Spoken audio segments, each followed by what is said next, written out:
नमस्कार, मैं हूं प्रेम कुमार। आप देख रहे हैं प्रेम से बोलो सत्य बहुमत। जयपुर में बड़ी रैली हुई बीजेपी की। और ये बड़ी रैली कोट इन वर्ड कोर्ट में हम बोलेंगे, क्योंकि राजनीति में जब ताकत के प्रदर्शन का वक्त होता है तो पूरी दमखम के साथ में ताकत का प्रदर्शन किया जाता है। तो जो रैली बीजेपी ने की भ्रष्टाचार के खिलाफ, और किरोड़ी लाल मीणा जो कि उनके इर्द गिर्द ये रैली कही गई, कहा जाए तो बहुत गलत नहीं होगा। भीड़ जुटी और भीड़ में किरोड़ी लाल मीणा जी की जो उपस्थिति थी उनके समर्थकों की, वो बता रही थी कि उन्होंने तो गंभीरता से रैली को लिया, लेकिन भारतीय जनता पार्टी की ओर से ये इस रैली में को गंभीरता से नहीं लिया गया। नतीजा ये हुआ कि रैली में पानी के फव्वारे चले, भीड़ भी जुटी। रैली अपने गंतव्य को पहुंचने का प्रयास कर रही थी। पुलिस के साथ आमने सामने भी हुई, प्रदर्शनकारी आमने सामने हुए, लेकिन वास्तव में वो सचिवालय की ओर पहुंच भी नहीं पाए। उनको स्टैच्यू सर्कल पर रोक दिया गया। कार्यकर्ता बैरिकेडिंग तोड़कर आगे बढ़ने की कोशिश कर रहे थे। कुल मिलाकर के इसको फ्लॉप भी नहीं बोल सकते। एक रैली ठीक ठाक रैली हुई, मगर मुख्य बात यह है कि भारतीय जनता पार्टी को अशोक गहलोत की सरकार के खिलाफ भ्रष्टाचार के मुद्दे पर न सिर्फ प्रदर्शन करना था, ये इस प्रदर्शन को सफल बनाना था। और इतना सफल बनाना था जितना कि सचिन पायलट जब प्रदर्शन कर रहे हैं इन दिनों, उनसे उनके मुकाबले ये क्या मजबूत प्रदर्शन था। इसी मायने में इसको कमजोर या मजबूत या सफल या असफल को देखने की जरूरत है। और इसी मायने में हम देख रहे हैं जो कि जो भीड़ जुटी है उसको आप कह सकते हैं कि एक अच्छा आयोजन था। लेकिन ये भीड़ इन दिनों जो सचिन पायलट की सभा में जुट रही है, उनके आयोजन में जुट रही है, उसके मुकाबले कमतर थी। और भारतीय जनता पार्टी ने इसमें पूरा जोर नहीं लगाया। वसुंधरा राजे नदारद रही। यहाँ तक कि पूर्व भारतीय जनता पार्टी के अध्यक्ष सतीश पूनिया जी भी नहीं दिखे। ये दोनों नजर नहीं आए। अब बताइए, पूर्व मुख्यमंत्री ना हो, बीजेपी के पूर्व प्रदेश अध्यक्ष न हो, और उसके बाद रैली निकले, तो वर्तमान जो बीजेपी अध्यक्ष हैं उनका ये परफॉर्मेंस कहा जा सकता है। इस परफॉर्मेंस के आधार पर उनको सक्रिय बोला जा सकता है। लेकिन अशोक गहलोत की सरकार पर इस किस्म की रैली का कोई असर पड़ेगा? भ्रष्टाचार का मुद्दा कोई बड़ा मुद्दा बन जाएगा? मैं बार बार रैली शब्द का ज्यादा इस्तेमाल कर दे रहा हूँ, दरअसल में प्रदर्शन बोलना चाहिए। तो इस प्रदर्शन का इस्तेमाल जो है उस रूप में हो पाएगा। एक फिजा जो विधानसभा चुनाव के आने से पहले बनती दिख रही है या बनाना चाहती है बीजेपी, क्या उस मकसद में कामयाबी मिल पाएगी? ये सब बहुत बड़ा सवाल है। हालांकि पुलिस ने वाटर कैनन का इस्तेमाल किया है, तो निश्चित रूप से काबू करने की जरूरत महसूस हुई पुलिस को, तभी तो वाटर कैनन का इस्तेमाल हुआ। और इसलिए प्रदर्शन बिल्कुल प्रभावहीन था ऐसा नहीं कह सकते। हाँ, प्रदेश महामंत्री भजन लाल शर्मा जी की तबीयत बिगड़ गई, तो यह भी एक मसला हो गया। उनको अस्पताल ले जाया गया। बीजेपी के अध्यक्ष सीपी जोशी, नेता प्रतिपक्ष राजेंद्र राठौर, या बीजेपी के उपाध्यक्ष मुकेश दधीच और बाकी नेता उनसे मिलने पहुंचे, तो थोड़ा सा कंसंट्रेशन तो बदला, ये कह सकते हैं। इसी बीच एक ये घटना भी चर्चित रही कि पीसी जोशी के जो पीएसओ थे उनकी पिस्तौल गायब हो गई। अब बताइए, पिस्तौल गायब होना कोई छोटी मोटी बात तो है नहीं, लेकिन पिस्तौल गायब हुई। अशोकनगर थाने में केस दर्ज कराया गया और किसी अज्ञात व्यक्ति ने उनके पॉकेट से निकाल लिया, इस किस्म से केस दर्ज कराया गया है। लेकिन थोड़ी सी चर्चा इस प्रदर्शन के दौरान बीजेपी नेताओं ने क्या कहा उस पर भी देखिए। बीजेपी नेताओं ने कहा कि कांग्रेस की सरकार, अशोक गहलोत की सरकार जाएगी ये तो निश्चित है, लेकिन सिर्फ जाएगी नहीं बल्कि डिलीट हो जाएगी, मतलब मिट जाएगी, मतलब नाम मात्र की उपस्थिति भी शायद न रहे। तो लेकिन इस हिसाब से जिस बड़बोलेपन के साथ से नेता बोल रहे हैं, उस हिसाब से प्रदर्शन में तो ताकत दिखी नहीं। इसलिए इस ऐसे बयानों का बहुत महत्व रह नहीं जाता है।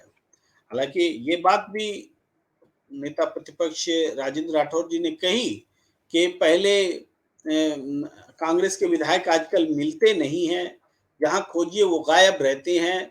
कभी हम लोग कहते थे कि चेचक का रोगी बताओ तो 10,000 रुपया पाओ, अब ये समय आ गया है कि कांग्रेस का विधायक बताओ तो 1 लाख रुपए पाओ। तो इस किस्म से नेता अपनी शैली में बात भी रखते हैं, ये बात भी रखी गई। इसके अलावा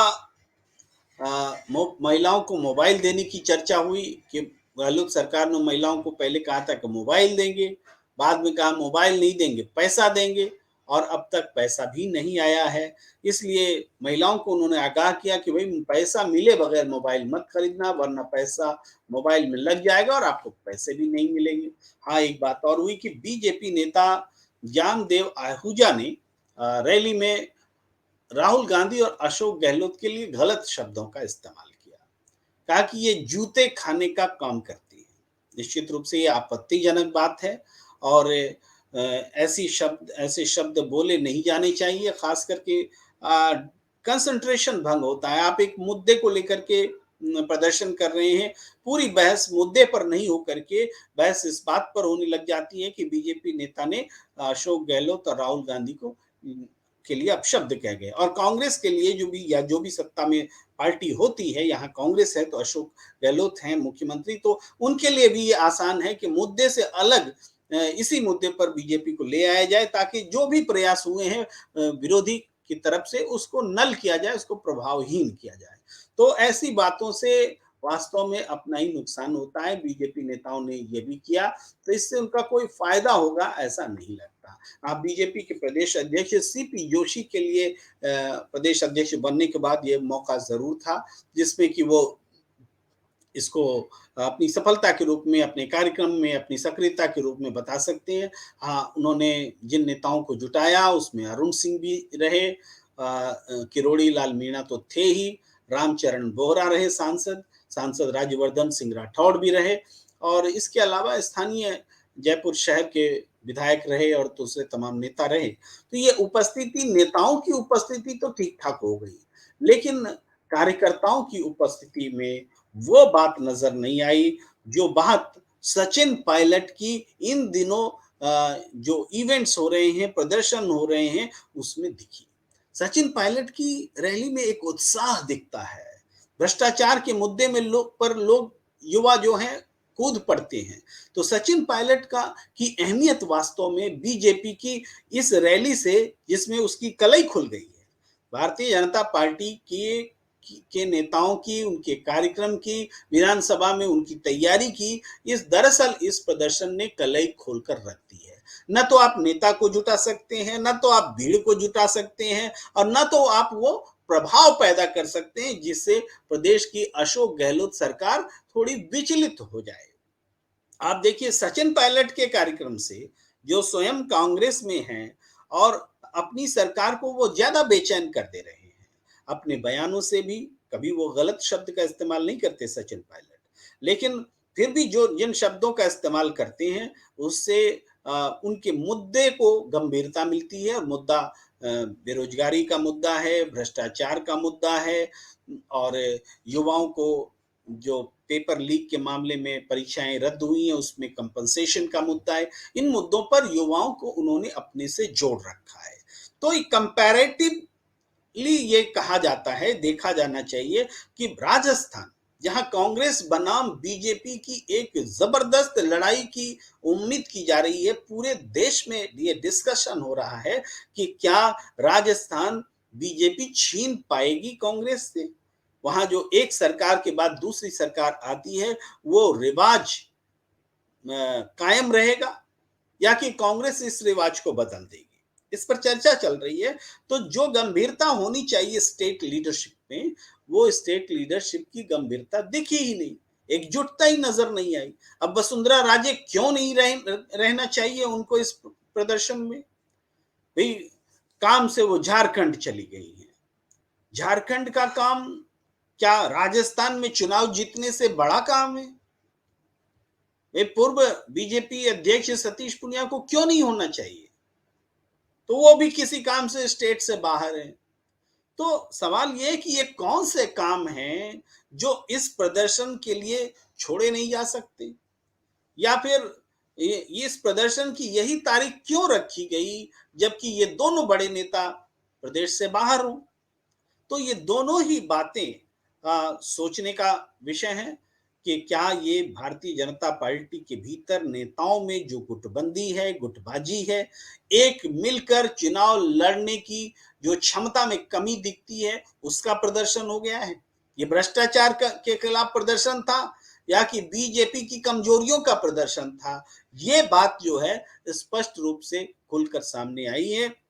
तो इस तरीके से बीजेपी ने इस प्रदर्शन के साथ अपनी ही कलई खोल ली है। और मैं बार बार सचिन पायलट से इसलिए कंपेयर करता हूं कि इस रैली से सचिन पायलट की अहमियत बढ़ी है।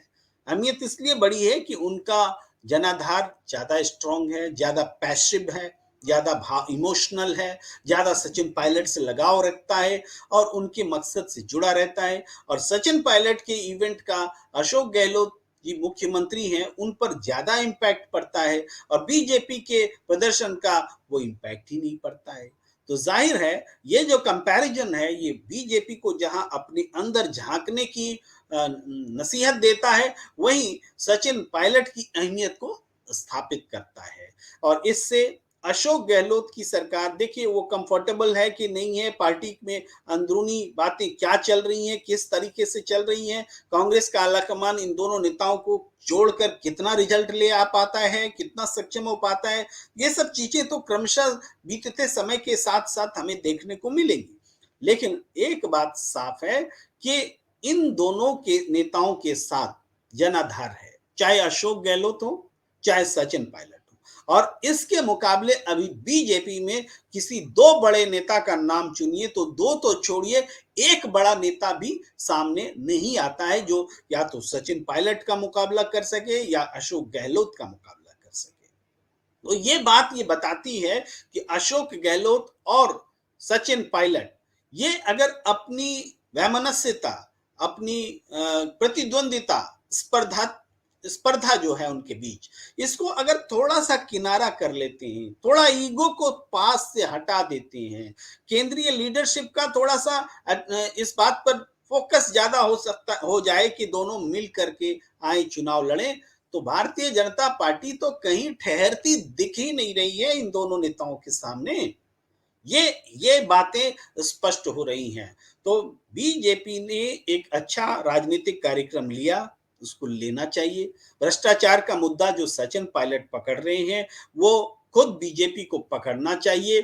तो बीजेपी ने ये कोशिश की है, सराहनीय कोशिश की है, लेकिन संगठनात्मक स्तर पर कांग्रेस से अधिक बुरी स्थिति बीजेपी की है। वो आज के प्रदर्शन में ये बात साबित हो गई कि वो अपने नेताओं को जोड़ नहीं सकी, कार्यकर्ताओं को जोड़ नहीं सकी। और किरोड़ी लाल मीणा तो वो तो संघर्ष कर ही रहे हैं, उनके साथ जो भीड़ है वो भीड़ इंटैक्ट दिखी। लगभग 60-40% का रेशियो में आप समझ सकते हैं, 40% बीजेपी की भीड़ थी तो 60% किरोड़ी लाल मीणा की भीड़ थी। तो फिर भी ये आयोजन एक अच्छा प्रयास, इसकी आलोचना नहीं की जा सकती, इसकी तारीफ ही की जानी चाहिए कि जनता के मुद्दे को लेकर राजनीतिक दल सड़क पर उतरे, ये जरूरी है और ऐसा होना चाहिए। तो हम इस परिस्थिति में, इस संवाद में यहीं पर अपने आप को रोकते हैं। संवाद का सिलसिला आगे भी जारी रहेगा। राजनीति को देखने का काम, बिटवीन द लाइन्स समझने का काम हम करते रहेंगे।